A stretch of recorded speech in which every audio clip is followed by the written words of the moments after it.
इस ब्रह्मांड दे विच तुसीं इकल्ले नहीं, ये सारा ब्रह्मांड तुहाडे दुआले नहीं घूमदा। इस प्रबंध दे विच बहुत सारे तारे हैं, बहुत सारे ग्रह हैं, बहुत सारे उपग्रह हैं, बहुत सारिया होर चीज़ां हैं। उन्हां दे विचों करोड़ां अरबां चीज़ां विचों एक ग्रह है धरती, और धरती दे उत्ते फिर अरबां खरबां जीव हैं, पंछी हैं, जानवर हैं। उन्हां दे विचों कुछ बिलियन इंसान है, और इंसान इन्ने बिलियन दे विचों इन्ने वड्डे आंकड़ियां चों सिर्फ एक हो तुसीं। पर ये गल सुन के अपने आप को छोटा ना समझियो, तुहाडे अंदर भी एक बहुत वड्डा बहुत विशाल प्रबंध है जिस तरह का बाहर है। साडे शरीर दे विच हन ऑर्गनस, ऑर्गनस दे विच हन टिश्यूज़, और टिश्यूज़ दे विच हन छोटे छोटे सैल्स। इन्ने छोटे सैल्स कि सानू अखां दे नाल सामने नज़र नहीं आउंदे, सानू माइक्रोस्कोप चाहिए वो देखण। खैर साडी शरीर दे विच सैल है किन्ने? साडे शरीर दे विच जो सैल हन, एक नहीं, दो नहीं, हज़ार नहीं, लख नहीं, बिलियंस नहीं, ट्रिलियंस ऑफ सैल्स ने। Trillions of cells. मैं इत्थे 1 ट्रिलियन लिख दिना, तुसीं आइडिया ला लो कि किन्ने ज़्यादा ट्रिलियन होण ते किन्ने ज़्यादा सैल होणगे।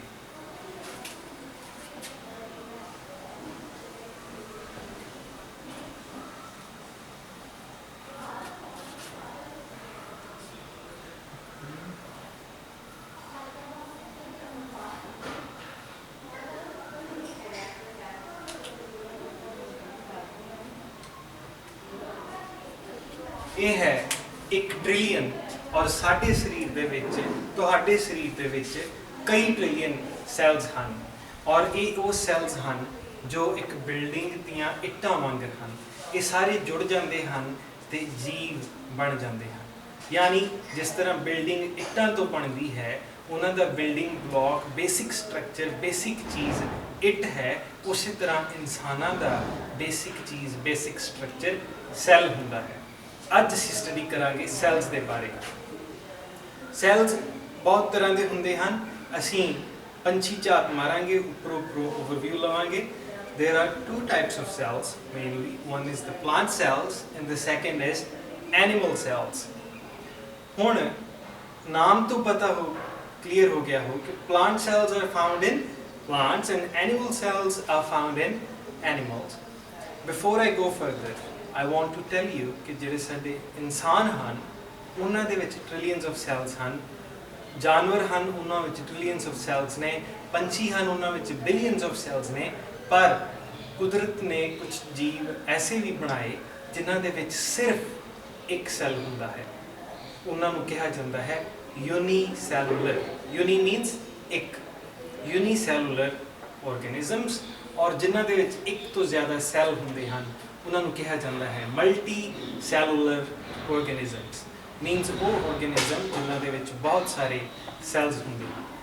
एक ऐसा जीव जिस दे विच सिर्फ एक सैल है, वो कंप्लीट सैल है, वो साह भी लेंदा है, कंप्लीट जीव है, साह भी लेंदा है, खाना भी खाता है, एक्सक्रिएट भी करता है, रेस्पिरेशन भी करता है, पर सिर्फ एक सैल का बनया हुआ जीव अमीबा, AMOEBA। पर असीं गल करते हाँ हुण इंसानां दी जां बाकी वड्डे जानवरां दी, उन्हां दे विचले सैल्स दी, एनिमल सैल्स ते प्लांट सैल्स।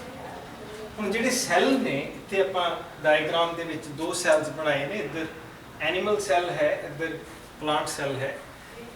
इन्हां दी कोई फिक्स्ड शेप नहीं हुंदी, ये किसी भी शेप 'ਚ हो सकते हैं, और कुछ सैल ऐसे हुंदे हैं जो शेप चेंज कर लेंदे हैं। जिस तरह साडे ब्लड दे विच रैड ब्लड सैल हुंदे ने, वो सर्कुलर शेप 'ਚ हुंदे ने, पर जिहड़े वाइट ब्लड सैल हुंदे ने वो अपनी शेप चेंज कर लेंदे ने, कभी रेक्टेंगुलर हो गए, कभी सर्कुलर हो गए, जिवें जिवें वो फ्लो करते हैं वो अपनी शेप चेंज कर लेंदे ने। इत्थे साडे कोल है एनिमल सैल और प्लांट सैल। सब तो पहला सैल के बाहर एक बाउंड्री हुंदी है, उस बाउंड्री नूं कहा जाता है सैल मैंब्रेन।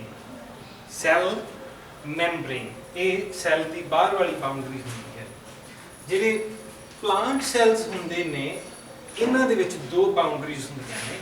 ਇੱਕ ਬਾਉਂਡਰੀ ਹੁੰਦੀ ਹੈ ਸੈਲ ਮੈਂਬਰੇਨ ਔਰ ਇੱਕ ਉਸ ਤੋਂ ਵੀ ਬਾਹਰ ਇੱਕ ਹੋਰ ਬਾਉਂਡਰੀ ਹੁੰਦੀ ਹੈ, ਉਸ ਨੂੰ ਕਿਹਾ ਜਾਂਦਾ ਹੈ ਸੈਲ ਵਾਲ। ਜਿਸ ਤਰ੍ਹਾਂ ਕਿਸੇ ਦਾ ਘਰ ਹੋਵੇ, ਘਰ ਦੇ ਕਮਰਿਆਂ ਦੀਆਂ ਕੰਧਾਂ ਤਾਂ ਹੋਣਗੀਆਂ, ਉਹ ਹੋਵੇਗੀ ਸੈਲ ਮੈਂਬਰੇਨ, ਔਰ ਜੇ ਉਸਨੇ ਘਰ ਦੀ ਵਲਗਣ ਵੀ ਕੀਤੀ ਹੈ ਉਹ ਹੋਵੇਗੀ ਸੈਲ ਵਾਲ। ਹੁਣ ਸੈੱਲ ਦੇ ਵਿੱਚ ਦੇਖਦੇ ਹਾਂ, ਪਲਾਂਟ ਸੈੱਲ ਹੋਵੇ ਜਾਂ ਐਨੀਮਲ ਸੈੱਲ ਹੋਵੇ, ਉਹਨਾਂ ਦੇ ਵਿੱਚ ਇੱਕ ਚੀਜ਼ ਹੁੰਦੀ ਹੈ ਜੋ ਉਸ ਦਾ ਸੈਂਟਰ ਹੁੰਦੀ ਹੈ, ਜੋ ਸੈੱਲ ਨੂੰ ਕੰਟਰੋਲ ਕਰਦੀ ਹੈ, ਸੈੱਲ ਦਾ ਦਿਮਾਗ ਹੁੰਦੀ ਹੈ, ਉਹ ਹੁੰਦੀ ਹੈ ਨਿਊਕਲੀਅਸ। ਨਿਊਕਲੀਅਸ ਪਲਾਂਟ ਸੈੱਲ ਦੇ ਵਿੱਚ ਮੈਂ ਨਿਊਕਲੀਅਸ ਇੱਥੇ ਡਰਾ ਕੀਤਾ ਹੋਇਆ ਹੈ, ਔਰ ਐਨੀਮਲ ਸੈੱਲ ਦੇ ਵਿੱਚ ਮੈਂ ਨਿਊਕਲੀਅਸ ਨੂੰ ਇੱਥੇ ਡਰਾ ਕੀਤਾ ਹੋਇਆ ਹੈ। ਨਿਊਕਲੀਅਸ ਦੇ ਵਿੱਚ ਸਾਰਾ ਕੁਝ ਜਿਸ ਤਰ੍ਹਾਂ ਸਾਡੇ ਦਿਮਾਗ ਵਿੱਚ ਅਸੀਂ ਸੋਚਦੇ ਹਾਂ, ਉਸੇ ਤਰ੍ਹਾਂ ਮੇਨ ਪ੍ਰੋਸੈਸਿਸ ਸੈਲਸ ਦੇ ਨਿਊਕਲੀਅਸ ਦੇ ਵਿੱਚ ਚੱਲਦੇ ਨੇ। ਔਰ ਨਿਊਕਲੀਅਸ ਦੇ ਵਿੱਚ ਵੀ ਬਹੁਤ ਕੁਝ ਹੋਰ ਹੁੰਦਾ ਹੈ, ਬਹੁਤ ਸਾਰੀਆਂ ਹੋਰ ਚੀਜ਼ਾਂ ਹੁੰਦੀਆਂ ਹਨ, ਤੇ ਉਹ ਸਾਰੀਆਂ ਚੀਜ਼ਾਂ ਨੂੰ ਇਕੱਠੀਆਂ ਕਰਕੇ ਇੱਕ ਬਾਉਂਡਰੀ ਬਣਾਈ ਜਾਂਦੀ ਹੈ, ਇੱਕ ਕੰਧ ਬਣਾਈ ਜਾਂਦੀ ਹੈ। ਉਸ ਕੰਧ ਨੂੰ ਕਿਹਾ ਜਾਂਦਾ ਹੈ nuclear membrane. Nuclear membrane. Cell ਦੀ ਬਾਹਰਲੀ ਕੰਧ ਨੂੰ ਕਿਹਾ ਜਾਂਦਾ ਸੈੱਲ ਮੈਂਬਰੇਨ। ਨਿਊਕਲੀਅਸ ਦੀ ਬਾਹਰਲੀ ਪਹਿਲੀ ਵਾਲ ਨੂੰ ਕਿਹਾ ਜਾਂਦਾ ਹੈ ਸੈੱਲ ਨਿਊਕਲੀਅਰ ਮੈਂਬਰੇਨ। ਓਕੇ। ਔਰ ਸੈੱਲ ਦੇ ਵਿੱਚ ਕੁਝ ਹੋਰ ਚੀਜ਼ਾਂ ਹਨ, ਆਪਾਂ ਇੱਥੇ ਲਈਆਂ ਹੋਈਆਂ ਨੇ ਕਿ ਕੁਝ ਚੀਜ਼ਾਂ ਸੈੱਲ ਦੇ ਵਿੱਚ ਐਮਪਟੀ ਨੇ, ਉਹਨਾਂ ਵਿੱਚ ਕੁਝ ਨਹੀਂ। ਇਹਨਾਂ ਚੀਜ਼ਾਂ ਨੂੰ ਇੱਥੇ ਬਹੁਤ ਵੱਡਾ ਬਣਿਆ ਹੈ ਔਰ ਇੱਥੇ ਬਹੁਤ ਛੋਟਾ ਬਣਿਆ ਹੈ, ਉਹ ਜਗ੍ਹਾ ਜਿਹਦੇ ਵਿੱਚ ਕੁਝ ਨਹੀਂ ਹੈ। ਇਹਨਾਂ ਜਗ੍ਹਾਵਾਂ ਨੂੰ, ਇਹਨਾਂ ਖਾਲੀ ਜਗ੍ਹਾਵਾਂ ਨੂੰ ਕਿਹਾ ਜਾਂਦਾ ਹੈ ਵੈਕੂਓਲਸ। ਵੈਕੂਓਲਸ। ਵੈਕੂਓਲ ਤੁਸੀਂ ਵਰਡ ਸੁਣਿਆ ਹੋਵੇਗਾ ਵੈਕਿਊਮ। ਵੈਕਿਊਮ ਦਾ ਮਤਲਬ ਹੁੰਦਾ ਹੈ ਐਮਪਟੀ। ਉਸੇ ਤਰ੍ਹਾਂ ਇਹ ਵਰਡ ਹਨ ਵੈਕੂਓਲਸ, ਇਹ ਐਮਪਟੀ ਹੁੰਦੇ ਹਨ, ਉਹਨਾਂ ਵਿੱਚ ਕੁਝ ਨਹੀਂ ਹੁੰਦਾ, ਖਾਲੀ ਹੁੰਦੇ ਹਨ। ਔਰ ਜੋ ਸੈੱਲ ਹੈ, ਜੋ ਬਾਕੀ ਚੀਜ਼ਾਂ ਉਸ ਦੇ ਵਿੱਚ ਚੱਲ ਰਹੀਆਂ ਨੇ, ਉਹਨਾਂ ਦੇ ਵਿੱਚ ਇੱਕ ਲਿਕੁਇਡ ਜਿਹਾ ਹੁੰਦਾ ਹੈ। ਲਿਕੁਇਡ ਦੇ ਵਿੱਚ ਤੈਰਦੀਆਂ ਰਹਿੰਦੀਆਂ ਨੇ ਚੀਜ਼ਾਂ। ਜਿਸ ਤਰ੍ਹਾਂ ਸਾਡੇ ਅੰਦਰ ਬਲੱਡ ਹੁੰਦਾ ਹੈ, ਉਸ ਦੇ ਵਿੱਚ ਸੈੱਲ ਤੈਰਦੇ ਰਹਿੰਦੇ ਹਨ, ਇਸੇ ਤਰ੍ਹਾਂ ਸੈਲਸ ਦੇ ਅੰਦਰ ਇੱਕ ਲਿਕੁਇਡ ਹੁੰਦਾ ਹੈ ਜਿਸ ਦੇ ਵਿੱਚ ਬਾਕੀ ਚੀਜ਼ਾਂ ਤੈਰਦੀਆਂ ਰਹਿੰਦੀਆਂ ਨੇ। ਇਹਨਾਂ ਨੂੰ ਕਿਹਾ ਜਾਂਦਾ ਹੈ ਸਾਈਟੋਪਲਾਜ਼ਮ। ਇਹ ਜੋ ਲਿਕੁਇਡ ਹੈ ਇਸਨੂੰ ਕਿਹਾ ਜਾਂਦਾ ਹੈ ਸਾਈਟੋਪਲਾਜ਼ਮ। ਸਾਈਟੋ मीन्स सेल और plasm means liquid, plasma liquid. So cytoplasm is the which liquid हुंदा है, प्लांट सैल दे विच भी, एनीमल सैल दे विच भी, इस दे विच बाकी सारियां चीज़ां तैरदियां रहिंदियां। हुण आपां रिव्यू कर लीए, साडे शरीर विच ट्रिलियंस ऑफ सैल्स ने। हर चीज़, हर जीव दे विच सैल्स हन। दो तरह के मेन सैल लए ने आपां एनीमल सैल लिया और आप प्लांट सैल लिया। असी देखा कि एनीमल सैल दे विच सैल मैंबरेन है, कुछ खाली चीज़ां हैं, उन्होंने वैक्यूल्स कहांगे, और उसका मेन जो कंट्रोल है वो न्यूक्लियस दे विच है, सेंटर विच है, और न्यूक्लियस की बाउंड्री नूं कहांगे न्यूक्लियर मैंबरेन। इसी तरह जे आप प्लांट सैल विच जाइए, प्लांट सैल के सेंटर विच कुछ नहीं हुंदा, खाली हुंदा है, बहुत वड्डा वैक्यूल हुंदा है। और फिर साइटोप्लाज्म है जिस दे विच वक्रियां वक्रियां चीज़ां हुंदियां ने, और न्यूक्लियस भी उत्थे हुंदा है। और न्यूक्लियस नूं जिसने जो बाउंड्री हुंदी है न्यूक्लियस की, उसनूं कहा जाता है न्यूक्लियर मैंबरेन। और प्लांट सैल दे विच साइटोप्लाज्म तो बाद दो बाउंड्रीज हुंदियां हन। पहली बाउंड्री हुंदी है सैल की मैंबरेन और दूसरी हुंदी है सैल वॉल। हुण गल करते हैं थोड़ी जी प्लांट सैल के बारे। तुसीं देखिया होवेगा प्लांट्स ग्रीन कलर के हुंदे ने, ऑफ्टन प्लांट्स ग्रीन कलर के हुंदे ने। उन्हां विच ग्रीन कलर कित्थों आउंदा? जो प्लांट सैल हुंदे ने उन्हां दे विच मैं ड्रॉ कीते होए है कुछ ब्लैक कलर दीयां चीज़ां ने। इन्हां चीज़ां नूं कहा जांदा है प्लास्टिड्स। PLASTIDS।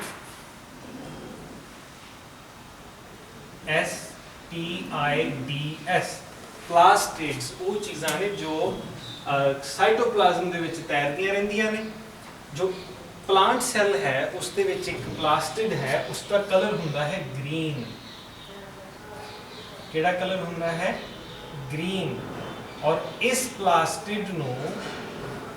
प्लास्टिड ਨੂੰ ਕਿਹਾ ਜਾਂਦਾ ਹੈ क्लोरोप्लास्ट। और ये जो ग्रीन कलर ਦੀਆਂ प्लास्टिड्स ने क्लोरोप्लास्ट ने ਇਹਨਾਂ ਦੀ ਕਰਕੇ ही प्लांट्स ग्रीन लगते हैं। ये है सैल्स का बेसिक ओवरव्यू। हुण मैं सैल्स ਦੀਆਂ दो होर टाइप्स दस दियां। वो टाइप ये है कि कुछ सैल ऐसे भी होंगे हैं जिन्हां दे विच न्यूक्लीअस दे आले दुआले कोई बाउंडरी नहीं होंदी। ये उन्हां चीज़ां विच सैल पाए जाते हैं ਜਿਹੜੀਆਂ चीज़ां शुरुआत विच बणियां इन्हां दे विच सैल हाले इन्ना डिवेलप नहीं होए सी।